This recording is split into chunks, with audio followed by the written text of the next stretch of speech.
Hello. One of my favorite flowers has always been lotus, not just because of its quiet beauty, but because of everything it stands for. It holds a meaning far deeper than what we see on the surface, something gentle yet powerful. There's a phrase, a lotus in the mud, and I've always found something comforting in it. It reminds us that beauty is often born through struggle, that sometimes we have to move through the mess, through the discomfort, through the darkness to become something meaningful, something whole. Maybe that's why I feel so connected to it. Because lately I've been unlearning so much, slowly letting go of beliefs that once kept me stuck in the patterns. They were never truly meant healthy for me.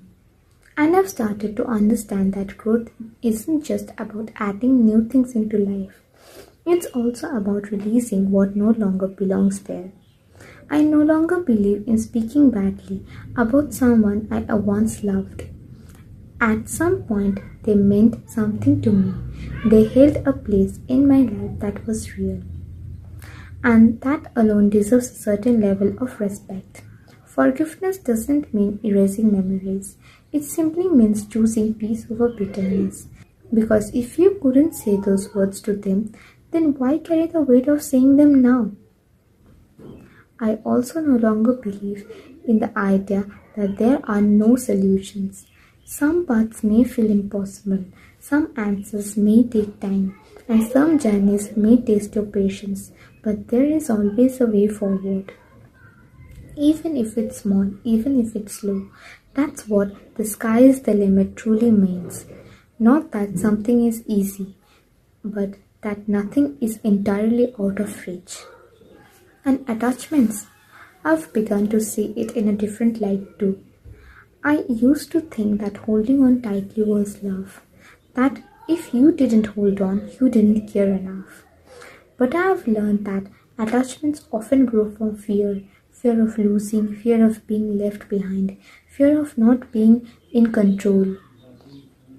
And through this, life is always shifting. People change, feelings change, circumstances change, and holding on too tightly only turns those changes into pain. Now I'm learning that peace comes from within, not from clinging to people, outcomes, or expectations, but from understanding that everything is temporary.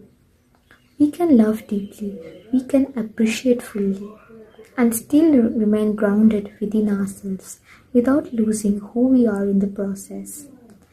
I no longer believe in the right person at the wrong time because every experience, even the ones that hurt, even the ones that break you little, arrives exactly when it's meant to.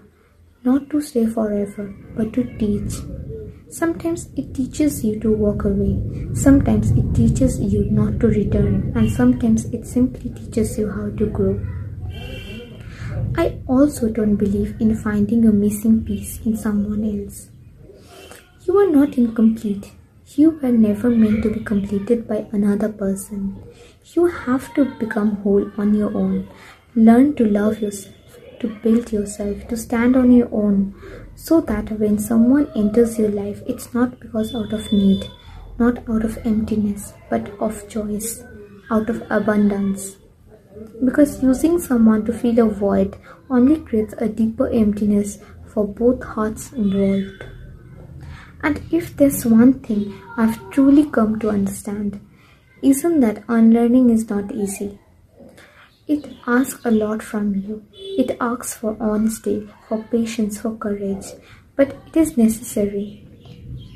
Because unlearning creates space for healthier thoughts, for stronger boundaries, for a version of you that feels more aligned, more aware, more at peace with who you are becoming.